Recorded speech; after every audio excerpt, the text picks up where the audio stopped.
you guys ever been in a relationship where you respected each other, you had a ton of fun together, families got along, everything seemed to be going great, but there was just that spark missing, and somewhere along the line, you both realized that you weren't meant to be together. You weren't right for each other. Today kind of feels like that. It's a strange mix of sadness and inevitability. And I'll be honest, I've been putting this video off for a little bit. Today is not really a review. I'll keep it really simple. I'm not comparing anything or reviewing anything.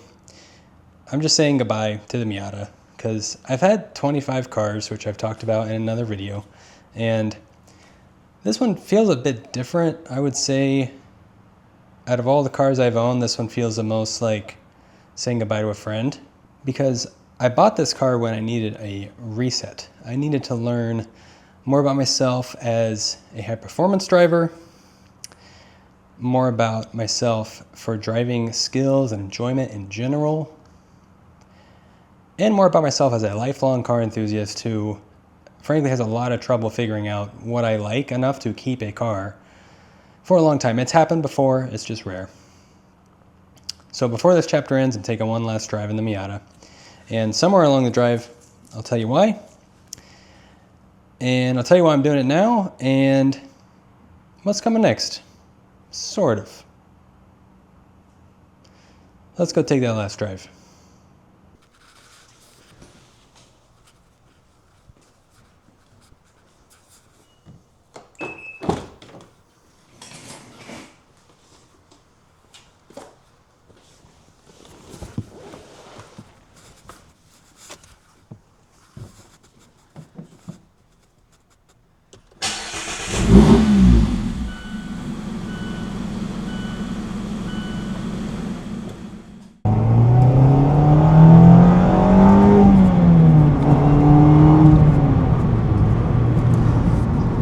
Today's video is going to be a simple one. I'm not going to rehash everything I've done in all my other videos on the channel.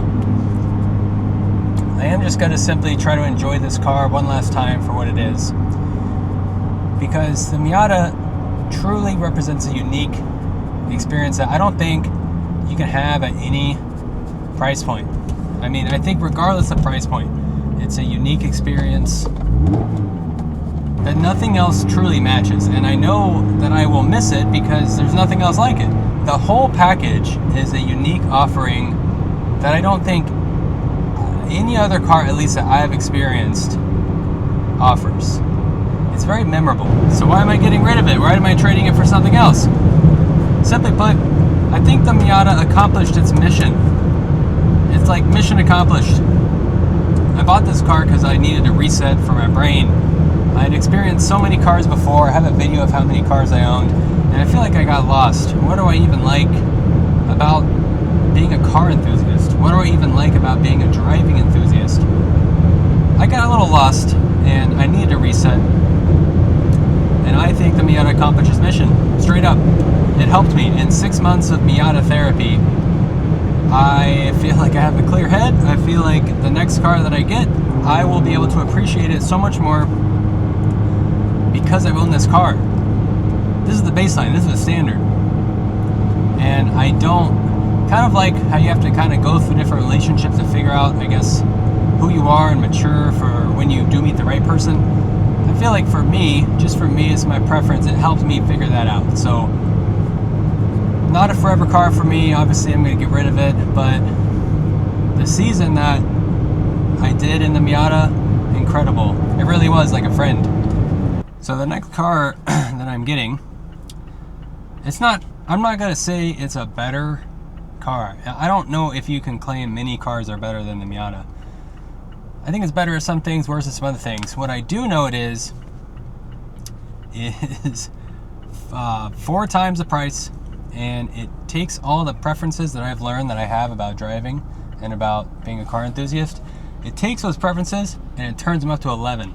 So let me know in the comments what you think it's going to be, but that's what I've realized as a car enthusiast, and I totally credit this car. It's like you have to buy a car and spend money on a car that the ways that you enjoy the hobby the car can do those things for you. You know, maybe you're like to cruise and not go that fast. Okay, then get a cruiser. Maybe you are a track rat and you like that lightweight feeling where it's kind of raw and, you know, buzzy and you feel everything. Great, get a Miata or a GR86 or something. Or, you know, maybe you like the drama. That's more me. I like the drama. I do like to drive fast, but I also like the drama. So I'm not gonna reveal in this video, but the delivery vid's coming out soon.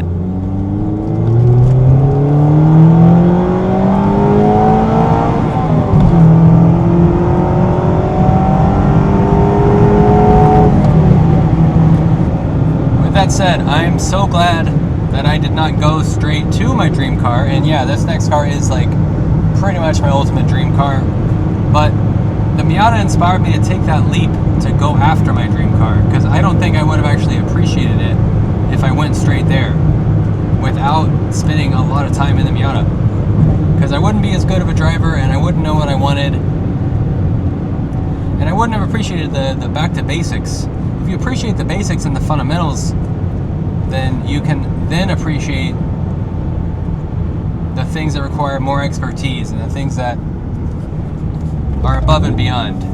But you got to get the fundamentals down. And I was kind of, to be honest, I was missing some fundamentals. So the Miata, thank you, Miata. Thank you.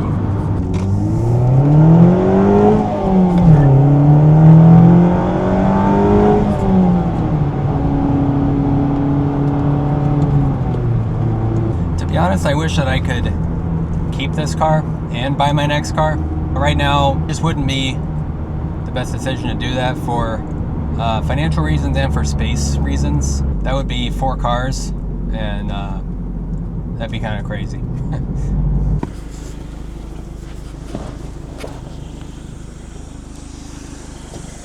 Well, Miata, time to close this chapter, my old friend. It's been a blast.